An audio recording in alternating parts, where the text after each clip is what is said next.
Pada video ini akan dibahas mengenai rangkaian ekivalen atau rangkaian pengganti suatu saluran transmisi daya listrik.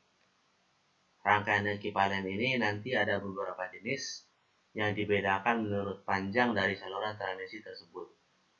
Jadi nanti rangkaian ekivalen untuk saluran transmisi pendek akan berbeda dengan rangkaian ekivalen untuk saluran transmisi yang lebih panjang. Saluran yang lebih panjang di sini maksudnya adalah saluran menengah dan saluran panjang. Akan tetapi sebelum ke pembahasan mengenai rangkaian ekivalen, saya akan menjelaskan sedikit atau mengulang sedikit mengenai parameter-parameter saluran transmisi, yaitu tahanan, induktansi, dan kapasitansi yang sudah dibahas sebelumnya di bab yang kedua. Nah, perlu dicatat di sini bahwa untuk saluran udara, konduktansi G itu nilainya sangat kecil, sehingga biasanya diabaikan. Nah, parameter-parameter saluran transmisi ini nantinya akan digunakan untuk membentuk impedansi seri saluran transmisi dan admitansi shunt saluran transmisi. Impedansi seri itu terdiri dari tahanan dan reaktansi induktif, sedangkan admitansi shunt itu terdiri dari konduktansi dan suseptansi.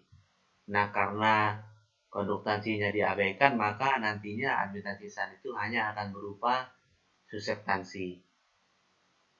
Nah, reaktansi induktif itu kita hitung dari induktansi, sedangkan suseptansi itu dihitung dari kapasitansi.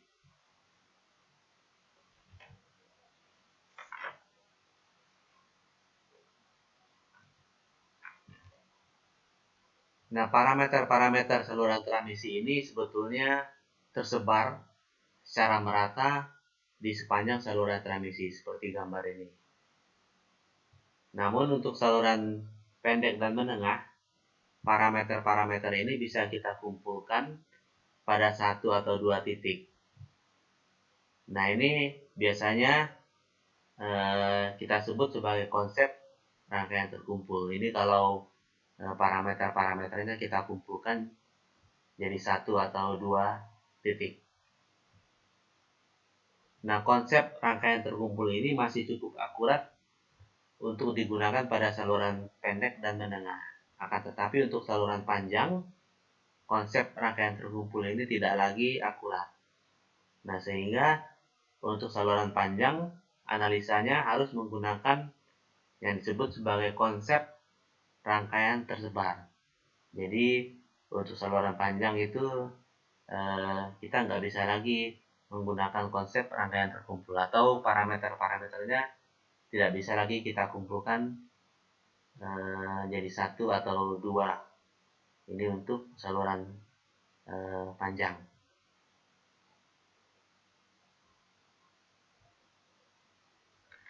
Nah, persamaan arus tegangan untuk rangkaian ekivalen saluran transmisi itu nanti akan diturunkan berdasarkan teori rangkaian 4 kutub. Seperti gambar ini. Nah, persamaan arus tegangan ini biasanya berbentuk persamaan arus tegangan sisi kirim sebagai fungsi dari arus tegangan pada sisi terima. Atau tegangan arus sisi kirim itu kita nyatakan sebagai tegangan arus pada sisi terima. Seperti persamaan ini. Jadi di sini kita gunakan subskrip S itu untuk sisi kirim atau sisi pembangkit, sedangkan subskrip R itu kita gunakan untuk sisi terima atau sisi beban.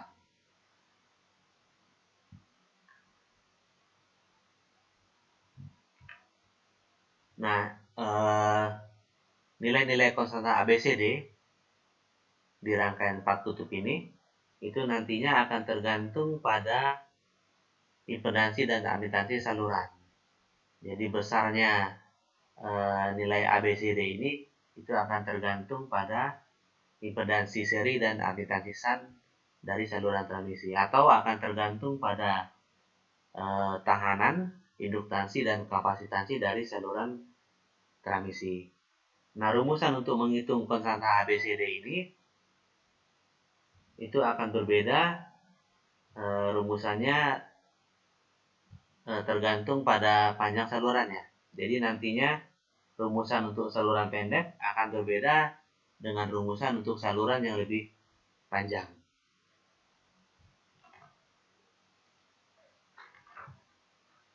Nah, kita lihat yang pertama untuk saluran pendek.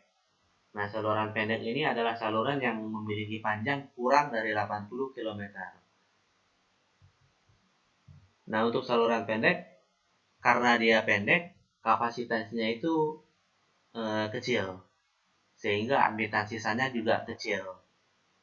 Nah, sehingga karena kecil, admitansi shunt untuk saluran pendek itu biasanya kita abaikan, sehingga rangkaian ekuivalennya itu hanya mengandung impedansi seri seperti gambar ini. Nah, dari gambar ini terlihat bahwa tegangan pada sisi kirim itu adalah tegangan pada sisi terima ditambah dengan jatuh tegangan, atau PS itu sama dengan PR ditambah dengan IR dikali Z. Nah, ini jatuh tegangannya, IR dikali Z. Ini untuk tegangan, sedangkan arus pada sisi kirim itu sama dengan arus pada sisi terima, karena di tengah-tengah saluran ini nggak ada cabang gitu. Jadi IS sama dengan IL.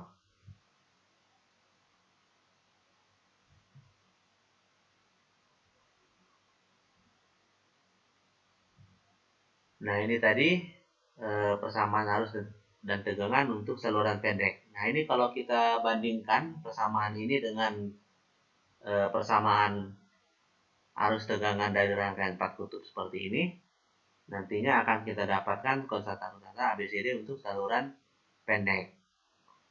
Nah, ini kalau kita bandingkan, kita dapatkan nanti, ini kita bandingkan dengan ini. Ini berarti A-nya sama dengan 1. Kemudian B-nya, ini kita bandingkan dengan ini. B-nya sama dengan Z. Kemudian ini kita bandingkan dengan ini. C-nya sama dengan 0. Karena di sini nggak ada PR. Jadi C-nya 0. Kemudian D-nya kita bandingkan. D-nya sama dengan 1. Jadi untuk saluran pendek, A sama dengan D sama dengan 1. B-nya sama dengan Z. Kemudian C-nya sama dengan 0. Ini untuk saluran pendek, konstanta ABCD-nya.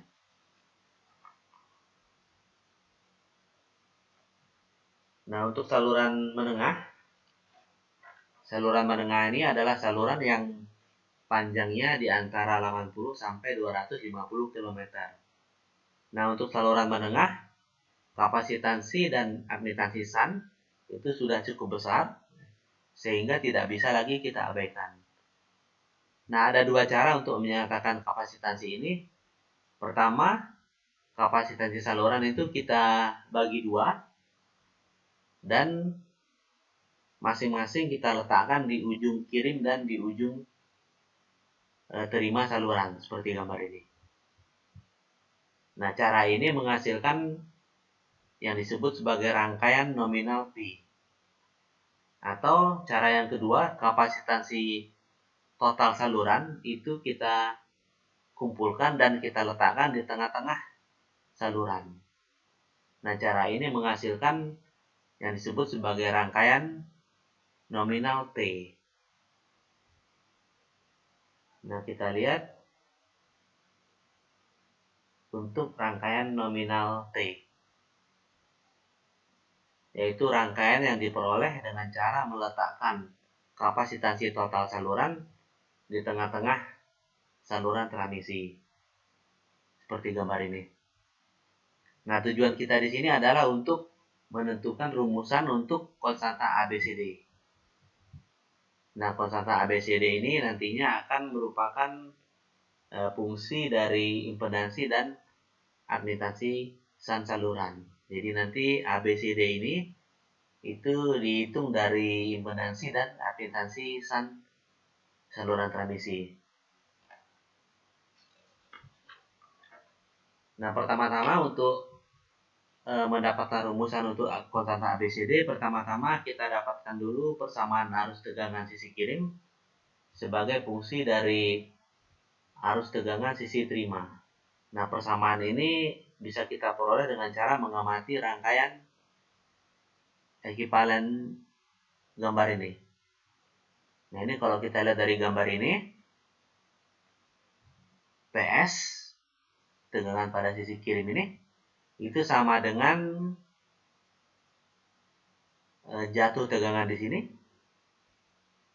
IS dikalikan Z per 2 ditambah dengan jatuh tegangan di sini IR dikalikan dengan Z per 2 ditambah dengan PR yang ini. Ini untuk PS-nya, sedangkan IS-nya, IS yang ini itu sama dengan arus yang ke sana ditambah dengan arus yang ke bawah ini. Jadi IS sama dengan IR ditambah dengan IY. Sedangkan IY itu sama dengan, kalau kita misalkan tegangan di sini adalah PY, maka IY itu sama dengan Y dikali PY. Y dikali PY itu IY. Sedangkan PY-nya, PY tegangan di sini itu sama dengan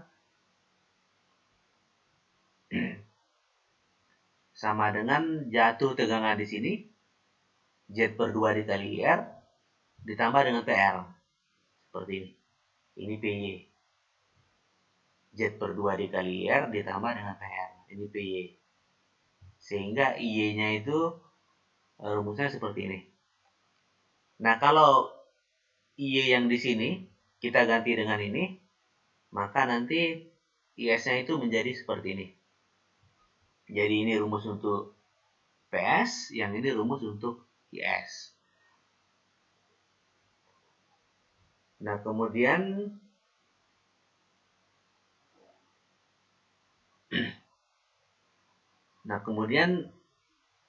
IS yang di sini,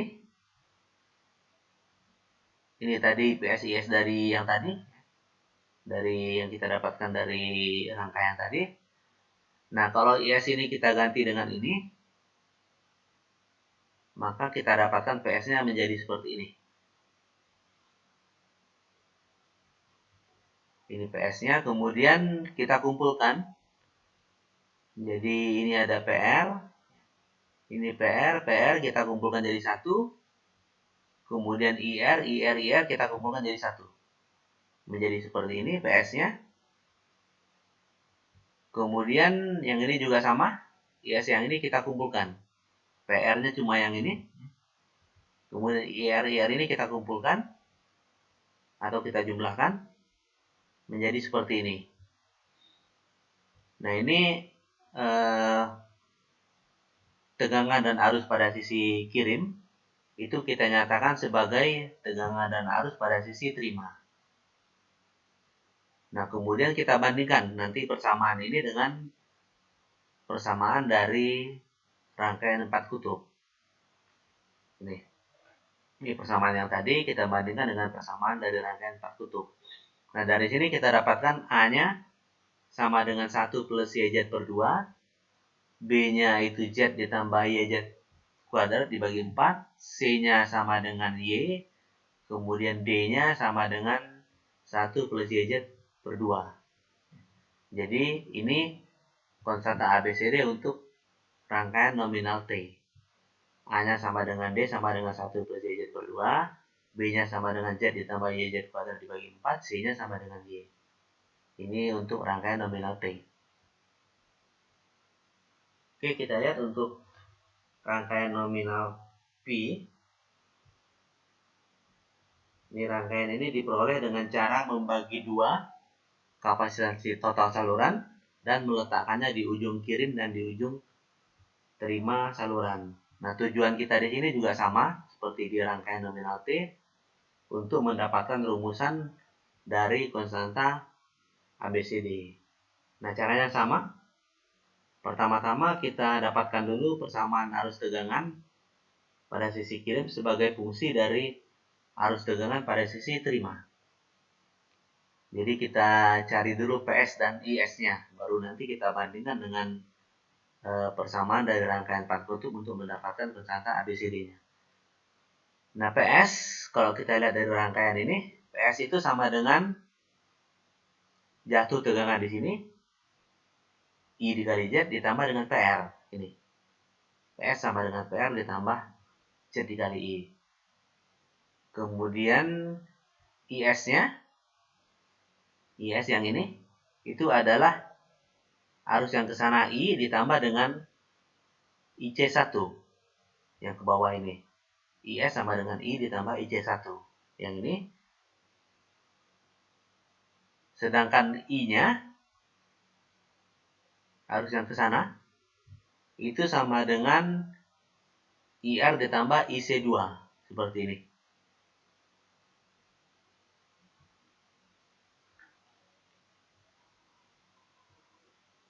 IR ditambah IC2. Seperti ini. Nah, kemudian I yang ini kita ganti dengan ini, I ini. IR ditambah Y per 2 dikali PR. Y per 2 PR ini adalah IC2, arus yang ke sini. Karena tegangan ini PR, tegangan di sini PR, maka IC2 itu Y per 2 dikali PR. Nah, ini kalau I yang ini kita ganti dengan ini, maka PS-nya menjadi seperti ini. Nah, kemudian rumus untuk IS itu tadi I ditambah IC1, sedangkan IC1-nya itu adalah Y per 2 dikali PS, karena tegangan di sini adalah PS, maka IC1-nya itu Y per 2 dikali PS. Sehingga IS-nya itu menjadi seperti ini. Nah, kalau I yang ini kita ganti dengan ini, maka nanti IS-nya itu menjadi seperti ini. Nah, ini adalah persamaan tegangan PS dan arus IS. Nah, kemudian, nah ini yang tadi persamaannya. Nah, kemudian kita kumpulkan. Ini PR bisa kita jumlahkan menjadi seperti ini. Kemudian ini Z dikali R yang ini. IS-nya juga sama. Kita jumlahkan. Ini PR kita jumlahkan dapat ini. Kemudian ini IR kita jumlahkan dapat yang ini. Nah, ini adalah persamaan tegangan arus pada sisi kirim sebagai fungsi dari tegangan arus pada sisi terima. Nah, kemudian kita bandingkan dengan persamaan dari rangkaian 4 kutub seperti ini. Nah, ini kalau kita bandingkan, kita dapatkan nanti A-nya sama dengan 1 plus YZ per 2, kemudian B-nya sama dengan Z, C-nya sama dengan Y ditambah Y kuadrat Z dibagi 4, D-nya sama dengan 1 plus YZ per 2. Nah, ini konstanta ABCD untuk rangkaian nominal P.